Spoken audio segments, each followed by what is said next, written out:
Well, welcome to part two, everyone. Painting this wonderful bust, sculpted by Lucas Pina. I'm feeling pretty good about where I'm at. Took a little bit of time off it because I painted all this part so intensely, and now I want to try and slow down and paint it a little less intensely. But I feel like we've got the foundation there, and I should take my time and chip away at these details. The final thing we did on the last video was do a bit of airbrush smoothing on the leather, and that worked really nicely in parts like the shadow here, but it's lost a little bit of character in parts like this shadow and there. So I think I will, at the end, probably put some more texture and stuff in there, a bit more life, and I also feel like this part of the face is a little sterile, but what I fancy doing now is kind of boxing off all the other details. So this shield's a main one, this little wooden doll, and there's just like a little skull in a bag. So I'm going to kind of get all those details done out the way. Maybe I'll do the little critter as well on the end. I just fancy getting those done and focusing on the main thing really, and each of them individually shouldn't take too long, which I think is always nice. Doing a little detail, moving on to the next. I think that's a nice way to work. And then the horn and the teeth should be fun. And I'm probably going to save the onslaught of orange till maybe last or something like that. So the first thing I'm going to do is I think we're going to paint this shield. So quite a few possibilities for painting this shield. Silver, gold, any kind of colour really. It's open to interpretation. I've decided to go for copper for a couple reasons. One, we've had quite a bit of gold on the Patreon channel, so I don't want to repeat that. Done lots of non-metallic gold, and there's more to come as well. And the other thing is copper will obviously be orange, and then we'll have the verdigris, which will be blue, and that kind of ties really nicely to our palette, and it'll just be a different type of orange and a different kind of blue. And yeah, I just really fancy it, going for some heavy verdigris. Haven't done it for ages. I've done copper a lot in the past, but I'm going to try a different tone of copper for this time. So, as I always do, I sat on Google and I image searched for copper. I searched for it separately from copper with verdigris because it tends to be very heavy, and I just looked for some copper where I like the tones, and I found these little bowls where I really liked it, and they had the right mix for me of dark shadows and the right kind of colour and level of saturation, because the thing with copper is, and the reason it's so fun, is it can be super saturated with all oranges and pinks and yellows, but it can also be very dull with grey in the shadow and things like that. But I thought these copper bowls were kind of perfect for what I was looking for. So I put those into Photoshop and I pulled out the colours, and then I went to my paints and tried to find some that would roughly match those colours. And they're quite similar colours to actually what I used for the squig. I want to use the burnt orange again. But then the lights that I liked mostly looked more like flesh tones. So I picked out some beige red, and I picked out some basic skin tone, which is like a pinky light, and I thought that would be great. I'm probably going to use Rhinox hide as the base. Something like the burnt red we used would work too. Maybe a little burnt red with Rhinox. You can really play with any of these different tones with copper, and I think that's kind of why it's so fun, because there's not a strict palette you need to stay within. It's kind of orangey, kind of pinky, and there's so much variety. Just find one you like and try and work out the colours. But this is basically what we'll be trying to work with, and if it doesn't work, we'll tweak it from there. But this is my intention at the moment, and we're going to start off with a base coat of Rhinox hide, which looks similar to the shadows and the dark colour that I pulled out on Photoshop, and we'll start highlighting from that. So Rhinox hide is fairly satin, and I'm trying to hold this still, but actually the light's hitting it right now just where I want the light source to be. So hopefully you can see I want this upper part mainly light, and this will be the shadow. And you can see how the light's hitting these little volumes like the cheek, but then you're getting a little bit of light in there and across the nose and stuff like that. So yeah, this is basically what we're trying to follow. I have taken some Doomball Brown from Citadel, and I just put a tiny bit of Rhinox hide in, just so it's not a crazy big step up, and it takes a little bit of the reddish colour in, and we'll start to pick out those volumes in quite a broad way. Because it's a worn metal, I'm going to be quite stabby with my brush strokes, build up some subtle texture, and yeah, I'm not going to be super smooth with this painting, as with everything we've done on this project. The paint's still diluted, so it's still smoothly applied, but what I mean is we can see the brush strokes. So you can see quite a big highlight to start with, focusing on the top. I didn't go too detailed, otherwise you'll run out of room pretty quick, but we've left a nice amount of shadow there. It's coming out very glossy, so I'll start adding other highlights. I'm going to start using the Pro Acryl paint, which are pretty matte from my experience, but we might need to matte varnish this part. We'll just see how it goes. So I've taken the burnt orange, which is what we used for the squiggy skin, and I added a little bit of Rhinox hide just to dial it back a notch, and we'll start highlighting with that. And this is going to be the same as before, really, just a little bit tighter. We kind of have to build a gradual blend of oranges, and then it will suddenly jump really fast to the kind of fleshy colours for the highlight. That is what will give the non-metallic effect, is if we just have that sudden jump in contrast. Now this is a little different to how we'd normally do non-metallic, because it's non-metallic metal, but it's going to be a dull non-metallic metal, so some of the usual tricks won't really work, but as long as we get the volumes right and the tones nice, hopefully it'll be convincing. I want to have a decent amount of verdigris on this, but not completely covered. It's quite, in some references, you either have like brand new clean copper, or it's absolutely ruined and covered with verdigris. And we'll do something in between, I think. And that's where it'll have gathered in the recesses, but been worn off from the front. We'll just see how it goes. So quite a subtle change. I think I've added too much Rhinox hide to the burnt orange. A little bit too cautious. So I think I will add a little more burnt orange and basically repeat the step I've just shown you. Okay, that looks cool. I'm trying not to go too orange, because copper obviously has some orange elements to it, but it's not a pure orange straight out of the colour wheel. It's got little bits of pink in, little bits of grey in. It's some kind of orange with a mix in it.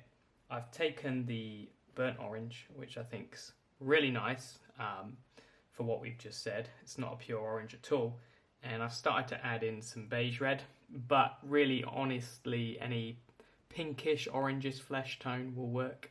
But this really closely matched my Photoshop colours that I pulled out. And this is where it should start to look coppery.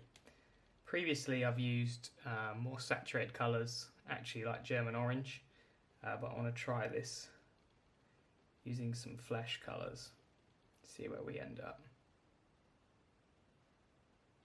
I'm only putting my finger on the model to steady it because I'm filming. Normally I would hold it closer, and I wouldn't need to do that. But luckily I want to add more texture to that hat, so it's fine. But if I don't paint with it, then can't stay very still. This is more of the same really, we're just picking out the highlights. And it's any of the surfaces that face upwards really. But then we're trying to get interesting brush strokes at the same time.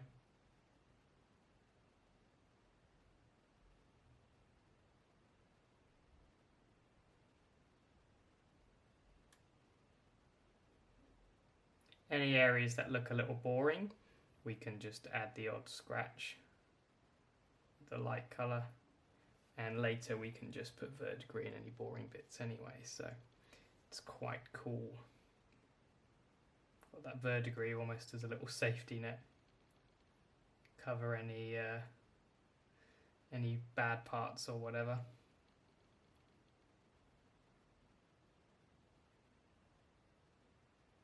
So I'm going to focus some light on one main area, like here.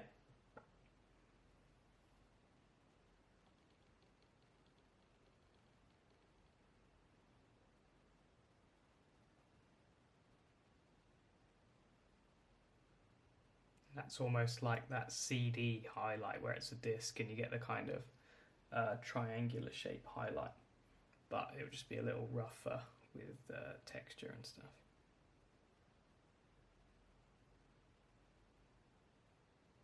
That's nice.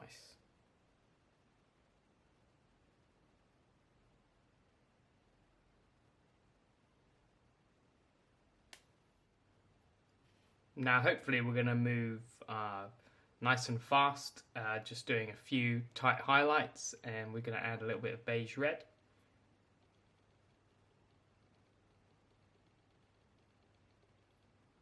And I'm going to paint a big volume across here, which is going to have a few marks in, and that will help blend it.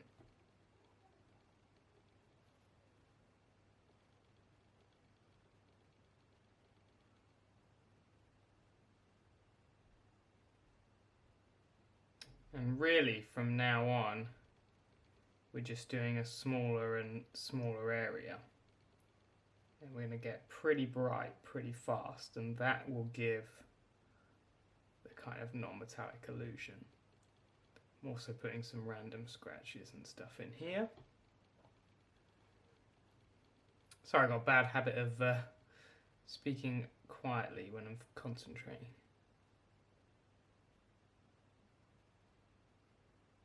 Yeah, a little too much paint on the brush there.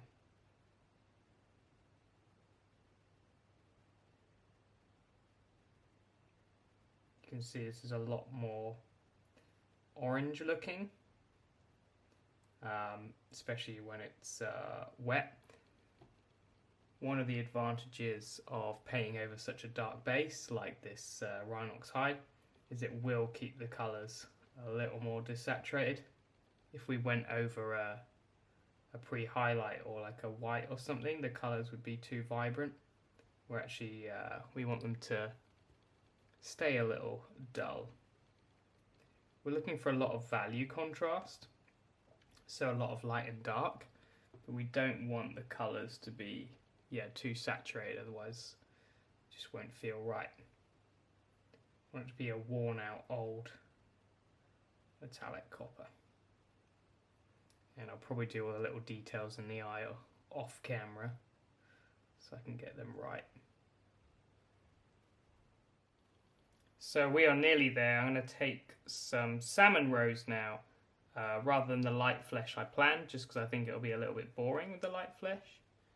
You can see the light flesh is like almost an off-white, a bit boring. So I'm just going to take salmon rose, add that into my mix.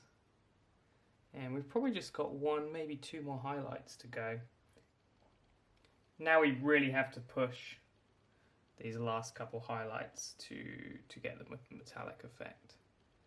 And these are going to be quite small and sparing. So let's bring a bit of light up onto the nose.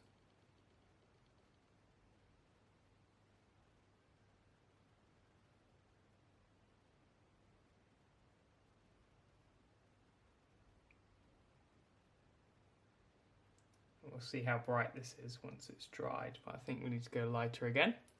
So I plopped a little dot of basic skin tone there on the nose just to see what the colour was like, and actually I take it back, it is a nice colour for this, and so I've added a little bit of that to the mix, the basic skin tone.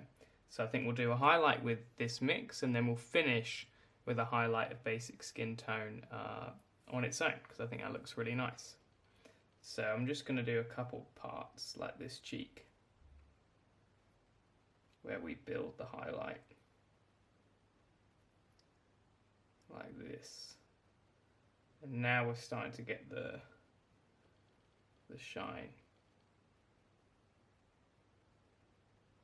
So we have to do large areas of highlight like that, and then also get in there like this with these small details. So I'll go over that on the nose, blend that in.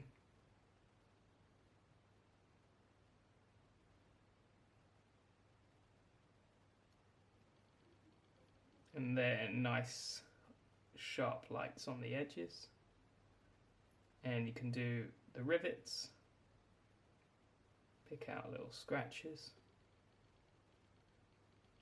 And we can highlight this main volume down here, but we can make that be made up of little marks.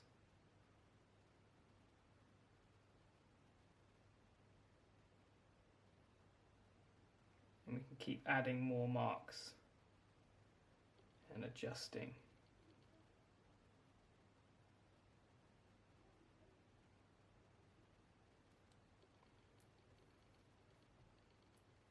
But I love these colours, and I'm excited to get the verdigris on it. I think it's going to be awesome.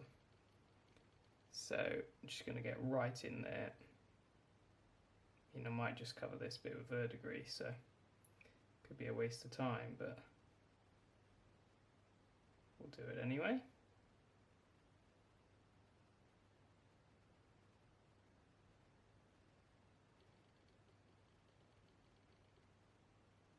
And it's these last highlights where it's starting to come alive. Hopefully you agree. Let's finish with some highlights of basic skin tone. You could add a little ivory or white to this if you wanted to really push it. You might find you have adequate contrast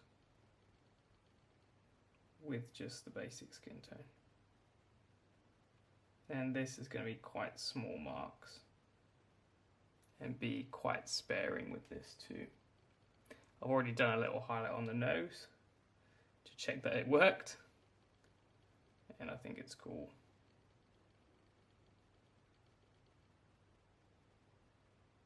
So I'm just picking out a few spots, like here. I really want to make a shiny part.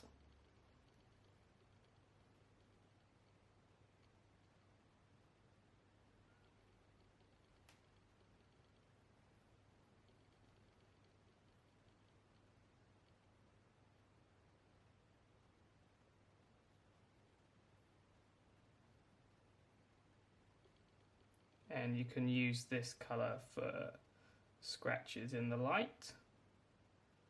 For the scratches that are lower down in the shadow, you wouldn't want it this bright, but for like here,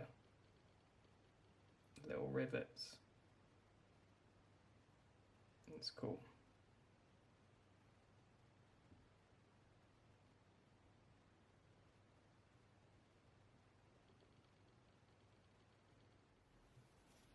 So one of the key things with verdigris is obviously the colour, and literal meaning is green of grease, and in my opinion a lot of the washes and pre-made products are a little bit blue.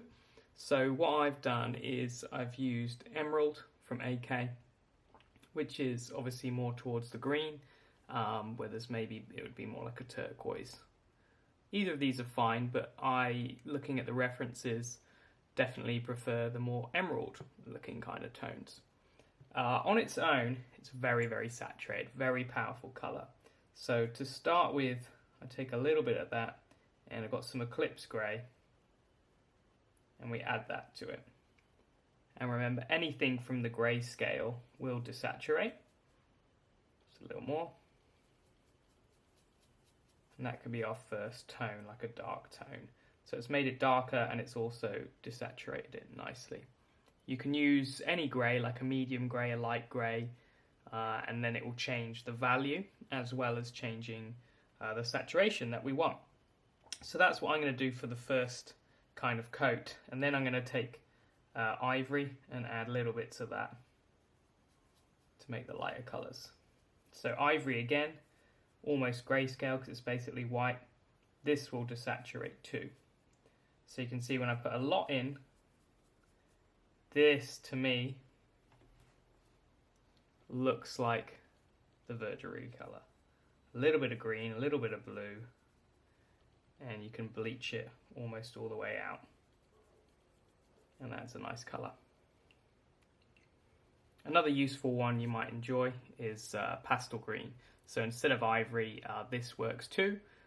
Kind of up to you. Yeah, both of these are fantastic. If you do prefer the blue kind of look, then blue-green from AK is great.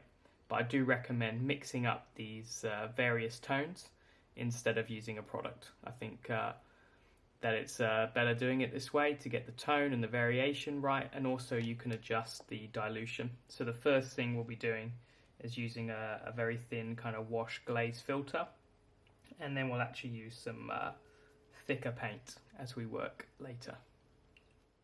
You can use any of the previous mixes if you want to correct any mistakes.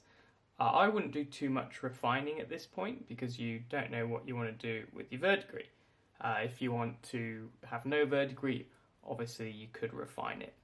Now we're going to start adding that verdigris, and then we can sort of make any tweaks to the bronze highlights, or copper, sorry, at the end.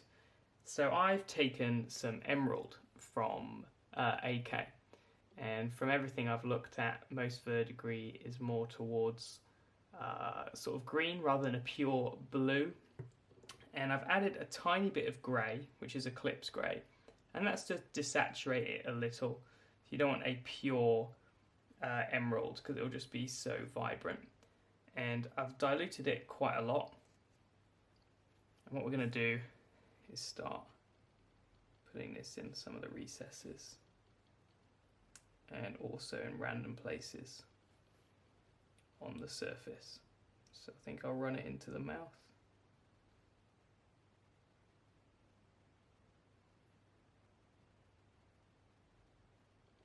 And the dilution is really important because you want it to be kind of translucent and run into the recesses too. I'm actually just diluting it further.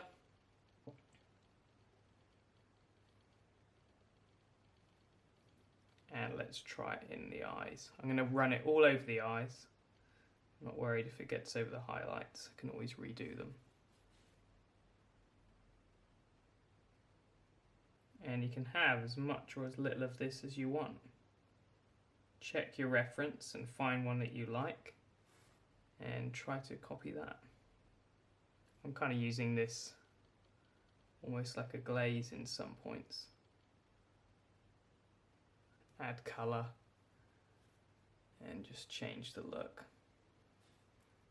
I've decided I want quite a lot of verdigris just because it's awesome, and we'll see how it looks.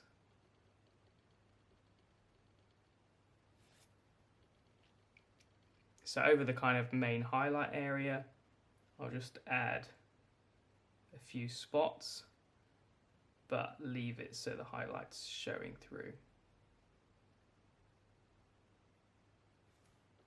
And I'll definitely run some into here.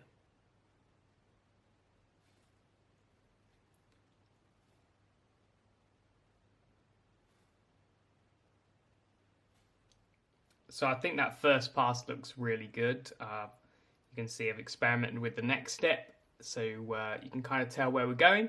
But think of that first pass as like a filter, and it will just tarnish the whole thing. It works really, really nicely, and that was really diluted, so it was translucent. And when we go lighter, we want it to be more opaque. So I've added a tiny bit of ivory. That will keep it desaturated. If we add like a brighter blue or something like that, then it will be a bit too vibrant. So just adding a little ivory to the mix of emerald and grey works great. Now what I want to do now is these little stains, and I can't take any credit for this technique.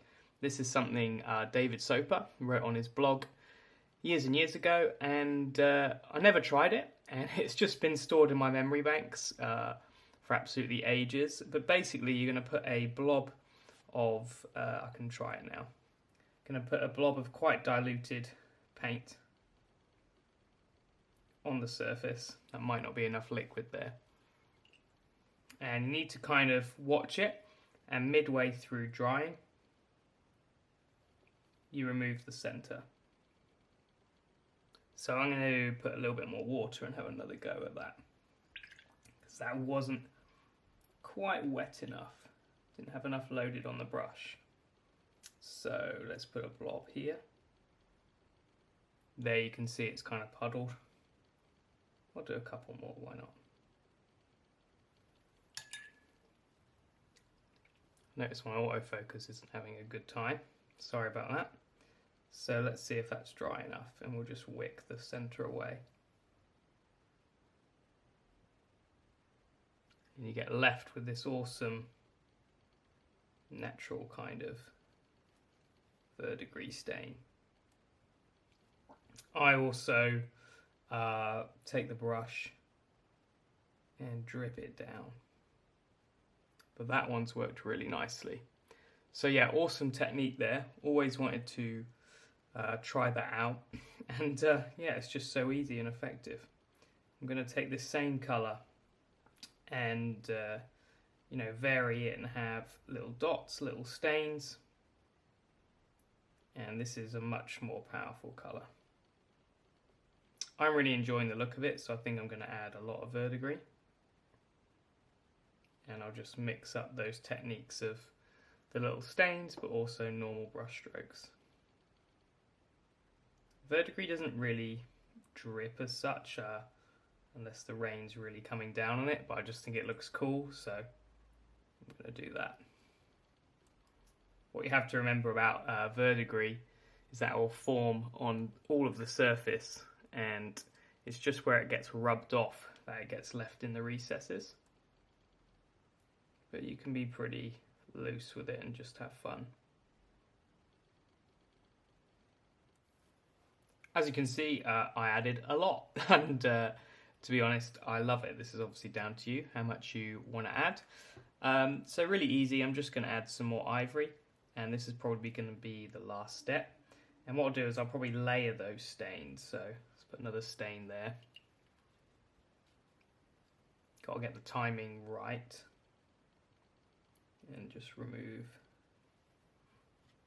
that center. I think I'll drag that down a bit, and then just add a little lighter bits to the rivets and stuff.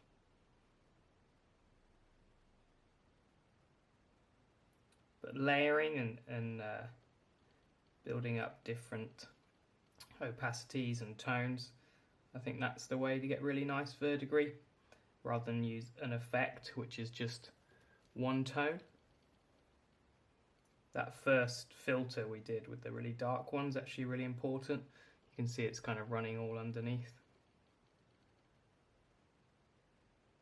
You can kind of choose this brighter one to draw attention to any places you want, so maybe the top.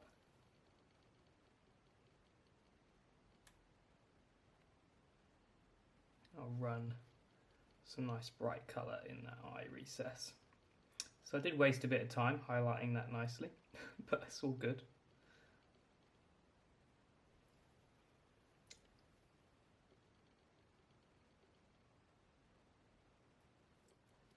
So there we have the final effect. I've just gone for it really, like just put loads on, maybe too much, but I was enjoying it, and I just wanted to have fun.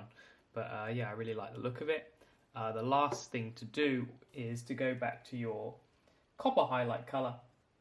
And like I said, you can make any corrections with here.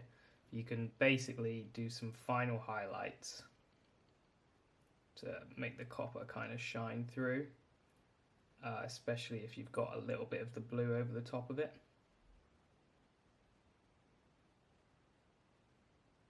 And you can make any adjustments you want. But just enjoy this, like it's a super fun little technique. And yeah, you can see it works so great with non-metallics too. It's probably been the most enjoyable thing for me to paint on this Mini so far. And I haven't done an effect like this for a while, and I hadn't tried the little staining effect either, because I just hadn't done something like big enough, and this is obviously a really large area. So yeah, loved that one, really fun. Hope you like it. For the mushroom, I removed all the little spots because I didn't want to do the red and white. Kind of freaks me out, to be honest. I don't really like looking at it. And I wanted to do a plainer colour, so I want to go for a brown mushroom. And I found a really nice picture where it had like an orange brown in the centre and these nice striations. So that's what I wanted to go for. So what I'm going to do is base coat it with Baneblade Brown. Baneblade Brown is very thin, very translucent. It's not a great paint. So it will take me a few layers to get a base coat. If you wanted, you could paint a darker colour and build up, but I'm just happy to put a few coats of Baneblade Brown. And what we'll do is we'll do the same thing, go on focus, on the little dress on the doll too. And of course there are some little mushrooms on the shield. I regret my choice entirely, just going with Baneblade Brown. Took about 5 coats, so yeah, I definitely, if you got something with better coverage, then I would stick that on first. Now I want to paint those striations, and I'm going to use some deck tan added to the Baneblade Brown. I've put a little dot here, and that's just so I can line up every striation with something. So yeah, it's just going to start thin, get a little bit thicker at the bottom. And we're not going the whole way to the centre, because that will eventually be a brown spot. I don't know if you need to see me paint any more of these, but yeah, you start with the tip of the brush, bring it down, get it broader. It's just a little bit of practice and trying it, really. It's quite hard for me to do on camera because I'd rather have it closer. So I hope you can see that's what we're aiming for. The little dot really helps me. As I move around, I aim towards it. And we'll come back with that done, hopefully. And I haven't, gone crazy from doing all these lines. That really wasn't as bad as I thought it would be. So did it quite quickly, about 10 minutes. But they're not perfect, as you can see. But I think that will do. I also did the skull at the same time. And just finished with some pure deck tan. Now what I'm going to do is add the brown in the centre with the airbrush, and I'm going to start with brown sand, and that's going to go over quite a large area, and then we'll get a bit darker towards the centre. So this needs to be good, so I'm just going to check on a bit of paper at the side, and we'll start in the centre.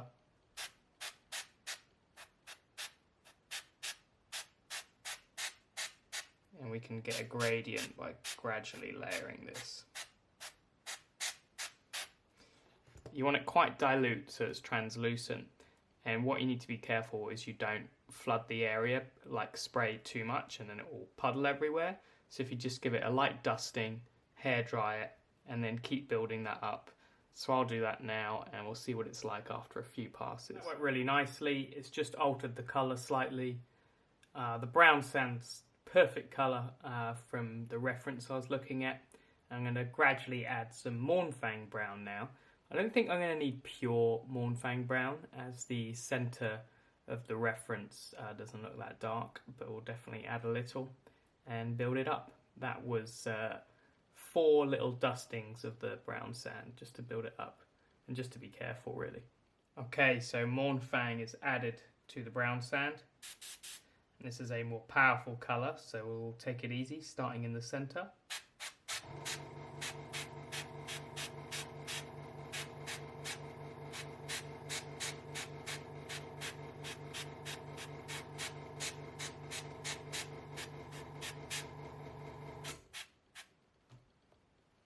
Okay, not bad, so I'll let that dry. Again, I really like what the Mournfang Brown's done to the colour. I think if I add any more Mournfang Brown, it'll become too reddish. So I've added a little Rhinox hide, mostly because it was next to me. But maybe a cooler brown like Dryad Bark would work nicely too. So kind of dark now, so I want to be careful. What's nice is you can still see all the striations. It's making them more subtle, but I think that's what we want really.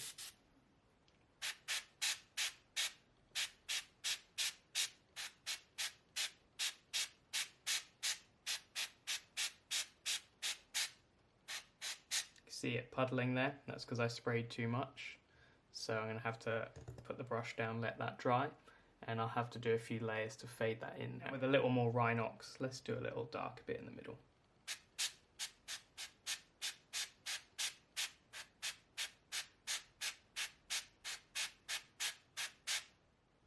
There we go. Quite like that. Could be better. Could be a little more finessed, but I think for the time, it's quite a fun little effect. Actually, this is a little stark, so what I might do is airbrush some Baneblade Brown and just do it diluted and soften those striations, but quite like it. It's the airbrush actually makes a nice finish that looks a little bit like a mushroom. Surprising how much mushrooms come up in our miniatures, so hopefully you can use this for something else if it works. So if we look back at the overall piece, I think that looks really cool. I like that little mushroom.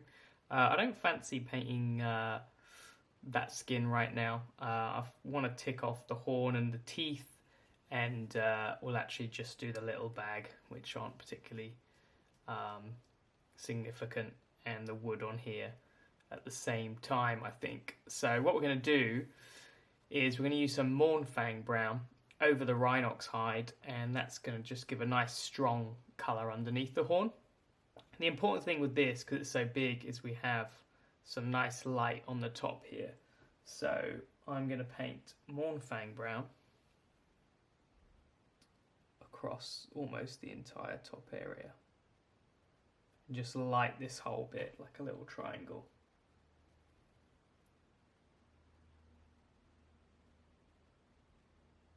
And I'll leave obviously the little recesses and the gaps. Our brush stroke can actually always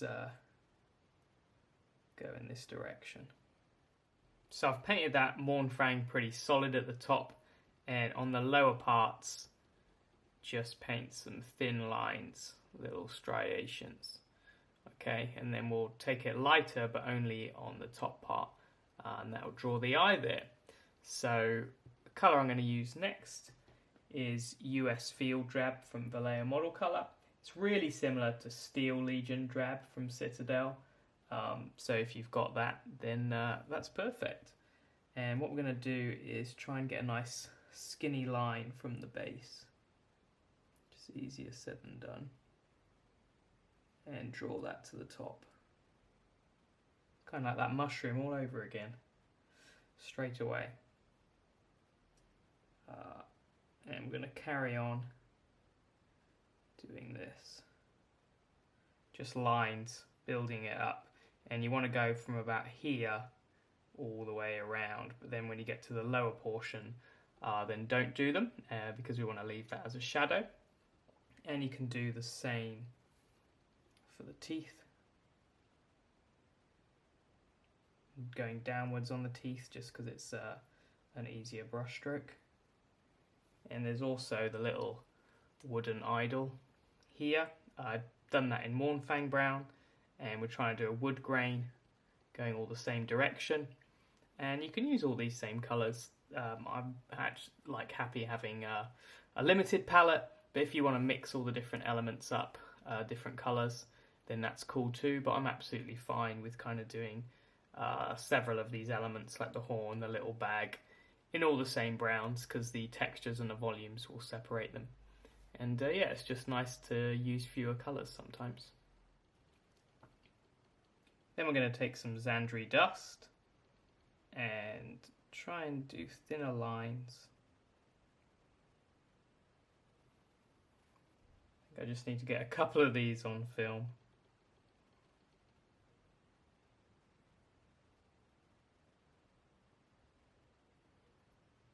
Xandri dust is nice because it just has a little bit of yellow in, which is nice for kind of horn and teeth on beasts, but it's not too yellow, so I really like it.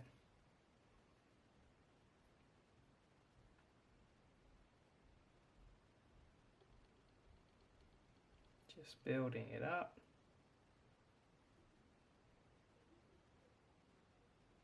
That's the wrong angle, that one I just did.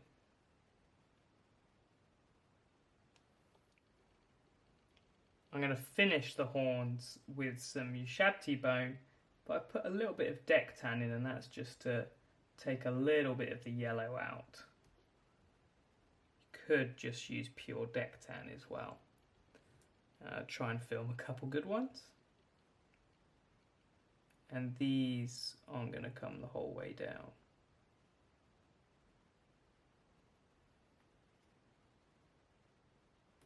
This is the tricky bit, these last few.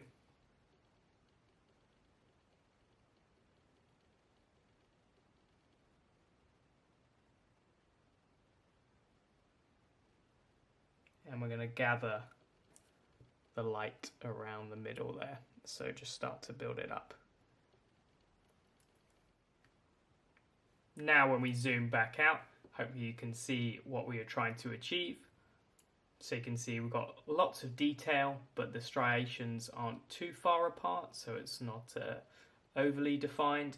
And if we look at the front on view, looking at the cone, you can see the light is built up on this side, and that's following the direction of light for the face and the squig. And we still have detail in the shadow, and because it's not a reflective thing, the contrast shouldn't be enormous, but we still have it there. And then when we look at the kind of the side view, it works because this lower half's just a little bit darker. So yeah, I'm happy with that. I hope you see what we're trying to achieve here. And I quite like the tone we've got for the horn because again, it's reasonably desaturated, but we've got some interest there. The Mournfang brown providing the sort of earthy orange underneath. Then we have the yellowish hues from the Xandri dust. So yeah, happy with that. And it's kind of shaping up now. We've got things like the mushroom, the horn, and the awesome shield. It's my favourite bit. All done. So yeah, it's coming together now. So after coming back to the miniature, the mushroom was really putting me off. It had all the stripes on it, and I just kept looking at it. I think it reminded me too much of like a candy cane or something. I definitely think the technique was cool, but the striations were too large, too far apart, and just not really subtle enough. So it was kind of like stripy rather than that natural feel of the mushroom. So what I've done is I've base coated it in some olive brown, which hilariously seems to be the exact same colour as the Gobi brown and Rhinox hide mix. It's very, very close. And I'm going to start highlighting or stippling that with some US Field Drab. So when it comes to stippling, I'm using actually quite a worn out old small detail brush, a 2.0, and it's worn out, so it's got not a super fine tip, and that's just a little bit nicer in my opinion for doing a lot of fine little dots. So all we're going to do is build that up. You can see I've already done a layer of this, and that was just to see if this was the right path to go down, considering that I wasn't happy with my first iteration. So I've done like a subtle dot all over, and what we'll do is we'll build up some light over around this area. So just very soft light, but some light for sure. So you can see we've built up an area with the stippling, and this just has a nice little bit of soft light with the shadow there. It's a very similar colour to this. They are different colours, different pots of paint. And I don't mind that it's similar, to be honest. Like I said, having a relatively small palette is cool when you've got a crazy colour combo like this. Now I'm going to use some light brown, which hopefully separates the colours a bit more. And we'll just do a little more light around here, just so it matches up with this. And again, just start off kind of working outwards. So this is where the light should be strongest. And I'll just keep making it wider until it's right. If it looks a little harsh, as in the base coat underneath shines up too much, then you can just make the stippling a little denser. So just cover up some of the dark parts in the middle. But stippling's really forgiving. It's actually, I've said it in previous videos, it's easier to blend with stippling than like a normal brush stroke, but it is very time consuming. But if you've got the patience, then you can get some really good results. I just like variation, so you know, we've got all these lines and brush marks on here. It's nice to have this part with the little dots. And yeah, I prefer it to the look I had before. I thought, well, it doesn't matter too much because at least I've given you two different sort of techniques or way to approach it. What I did before was cool with the lines, but I should have done them much thinner, like kind of like this, really lots of little lines. So maybe next time we get the opportunity to do a mushroom, I'll try that. But this is cool. I like where this is going. I added a little ivory into the light brown and just concentrated the dots around there. And you can see it's just a nice soft light and it's reasonably well blended. And yeah, stippling makes that kind of easy. But I much prefer this look to the stripes. I just kept looking at the stripes. So yeah, I'm happier with that. You can do some glazes as well, and you can add more colour and stuff like that. It's a really versatile technique, but I think where we're at right now is a good place to stop. So we've pretty much done all of the details. This is really cool. The horn turned out great. Horn and teeth are looking good. Eyes are looking good. I'm glad we changed that. These little bits I did a little bit simple, you know, when we were doing the other colours. And the shield turned out awesome. That was really cool. And you can see the little wooden doll there with all the lines on it. All quite simple and fun, those details. None of them took very long individually, so they're quite fun little mini projects. I think in the final part of this video, obviously we'll be finishing the orange, which I'm not dreading, but I know it's going to be a few hours. Maybe I don't do it all in one go, and we'll finish the blue on the skin, and of course this little guy here. But yeah, really cool project, really fun, and not too far away from being finished. Yeah, really happy with the look of the horn from that view. Just seeing that shadow. The colours turned out great. Good, well I hope you enjoyed it. There should be a few things in this video that are universal you can use for loads of figures, especially this kind of technique. The verdigris you can use on tons of stuff. Horn comes up a lot. Got a bit of wood grain, just going through stippling. So yeah, let me know in the comments how you found this part, and we'll start the third part very, very soon.